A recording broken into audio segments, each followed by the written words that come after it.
Olá, pessoal! Não há vida se não houver um sentido.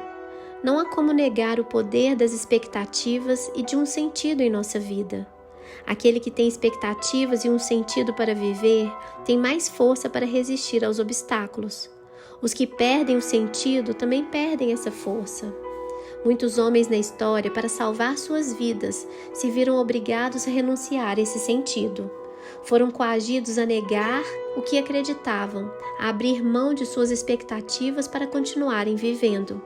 No entanto, sabiam que se aceitassem a renúncia, não teriam mais motivos para viver. O sentido de suas vidas representava a força que os impulsionava. Por isto, optaram por abrir mão da própria vida. Sócrates preferiu a morte a negar suas crenças, assim como muitos cristãos que preferiram a morte a renunciarem sua fé. O teólogo John Stott, em seu livro A Cruz de Cristo, conta sobre um bispo de Esmirna chamado Policarpo que preferiu a morte na fogueira a negar a fé em Jesus.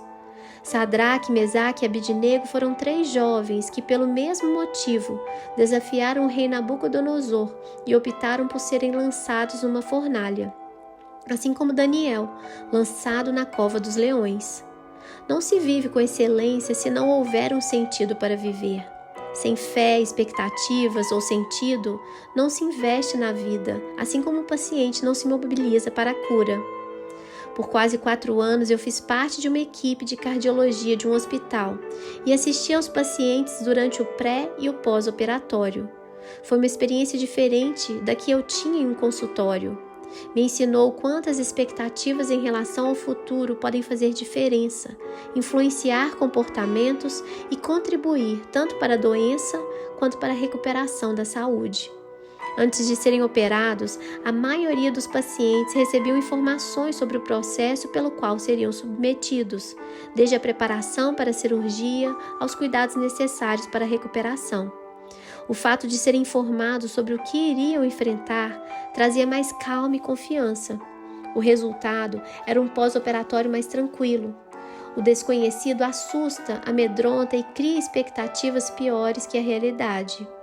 Era possível perceber a diferença da reação entre os que passavam pelo processo e os que não obtinham essas informações. Alguns, por terem sido internados no fim de semana ou pela urgência do procedimento cirúrgico, não tinham tempo hábil para receberem o mesmo cuidado. Estes, quando retornavam da cirurgia, ficavam bem mais agitados que os outros que haviam sido informados. Um dos pacientes contou sobre uma operação a qual foi submetido 2 anos antes em outro hospital. Naquela ocasião, ele não havia recebido nenhuma orientação antes ou depois da cirurgia. Assim que recebeu alta, foi para casa sem saber o que poderia fazer e o que deveria evitar. Não havia sido informado a respeito de seu estado atual nem do que poderia esperar a partir da cirurgia. Inseguro e imaginando o pior, sua recuperação levou vários meses, bem mais do que deveria. No setor de cardiologia em que trabalhei, recebíamos pacientes de várias cidades, com situações econômica e cultural distintas e com diferentes histórias de vida. No entanto, um sentimento havia em comum a todos eles: o medo. Alguns se preocupavam com a possibilidade de não poder voltar às atividades diárias, outros com a cicatriz no peito. Porém, de maneira mais ou menos evidente, todos compartilhavam a expectativa de que o pior pudesse acontecer. A possibilidade e o temor da morte faziam parte do imaginário de todos. Alguns demonstravam esse medo abertamente. Outros procuravam se controlar para não se deixarem dominar pelo desespero ou para não preocuparem a família. Era compreensível que a cirurgia trouxesse consigo uma ameaça, porém, algumas vezes essas expectativas eram bem piores que a realidade. O primeiro encontro com cada paciente era realizado individualmente. Eu visitava cada um separadamente em seu quarto ou em seu leito, quando eles estavam na enfermaria. Nesse momento, principalmente por várias vezes, eu ouvi a mesma queixa: por que isso aconteceu justamente comigo? Depois de algum tempo, decidi mudar minha estratégia em relação ao meu primeiro contato. Troquei o encontro individual pelo coletivo. 2 vezes por semana eu realizava um trabalho em conjunto. Reunia os pacientes ainda não operados com os que já estavam em fase de recuperação. e, quando possível, convidava para a reunião alguém que havia sido operado, mas já estava de alta e de volta às suas atividades. Eles recebiam as informações sobre todo o processo cirúrgico e, através dos outros pacientes, percebiam o que poderiam esperar do pós-cirurgia. Era um encontro que, além de trazer as informações necessárias, os ajudava a amenizar seus temores. Proporcionava-lhes também a oportunidade de falar um pouco sobre sua vida, seus sentimentos e expectativas em relação ao futuro. E como se tratava de uma cirurgia de coração, havia uma preocupação maior, um sentimento mais forte e muito a dizer a respeito. O coração é um órgão que envolve uma riqueza simbólica especial, fazendo com que a enfermidade relacionada a ele gere muita angústia. É considerado como o órgão da vida e simbolicamente onde guardamos as nossas emoções. É o primeiro que se forma e o último que morre. Vários órgãos e funções do corpo têm expressões simbólicas diferentes, em culturas diversas. Encontradas nas religiões, artes, mitos e rituais, o coração é um dos órgãos mais destacados em todas elas e em todas as épocas. Há muitas expressões que fazem parte do nosso dia a dia envolvendo o coração. Por exemplo, quando você sente que não deve fazer determinada coisa, diz: "Meu coração não está pedindo". Essa frase me é bem familiar. Foi a que meus irmãos e eu mais ouvimos da minha mãe durante a adolescência. Quando estamos assustados, dizemos: "Meu coração parece que vai sair pela boca". Quando estamos com medo, estou com um aperto no coração. Em um desses trabalhos em grupo, esse simbolismo ficou evidenciado de uma forma comovente.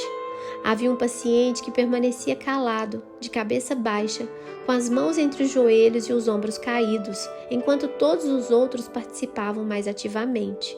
Seu rosto expressava preocupação e uma tristeza profunda. Era um homem simples, de origem humilde, não sabia ler nem escrever. Tinha 65 anos de idade, casado, com 6 filhos e vários netos. Vivia do que plantava em sua pequena propriedade. Meu coração me dizia que havia algo a mais que o angustiava, além das preocupações compartilhadas por todos. Insisti que ele participasse, mas ele relutava em dizer qualquer coisa. No entanto, eu estava disposta a ficar naquela sala o tempo que fosse preciso, até que ele abrisse o seu coração. Depois de quase 1 hora, ele contou com timidez a sua história. Desde o dia em que ficou sabendo da necessidade da cirurgia, vinha sofrendo calado. Um medo enorme tomou conta dele e foi aumentando à medida que se aproximava o dia da internação. A família, preocupada, tentou entusiasmá-lo sem resultado. Acreditavam que ele estava apavorado pelo fato de nunca ter sido internado e nem mesmo adoecido antes. Ele não se lembrava de ter tomado um único analgésico que fosse, nem sentido uma simples dor de cabeça em toda a sua vida. No entanto, sua angústia não era pelos motivos que a família ou eu estávamos imaginando. Ele não se preocupava com anestesia, nem com a cicatriz no peito, como alguns, nem mesmo com a possibilidade da morte, como todos. Sua preocupação era de natureza muito diferente. Depois de vencer sua dificuldade de falar, ele contou com uma simplicidade comovente: "Eu tenho muito medo de abrirem meu peito. Tenho muito medo dos médicos tocarem no meu coração, no lugar onde está guardado os meus sentimentos. Eu tenho medo deles mexerem no meu coração e apagarem o amor que eu tenho pela minha família. Eu fico pensando que vou acordar da anestesia, vou olhar para eles e não vou sentir mais o que eu sinto hoje. Eu não quero mais viver se for para perder o amor que eu tenho por eles." O silêncio imperou na sala. Por alguns minutos ninguém se atreveu a dizer uma única palavra. Foi preciso aguardar até que fosse desfeito o nó que ficou preso na garganta de todos. A inocência, a simplicidade e o amor daquele homem nos tocou, nos comoveu profundamente.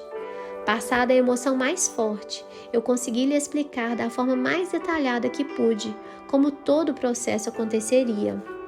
Depois, perguntei se ele já havia ouvido falar sobre transplante de coração.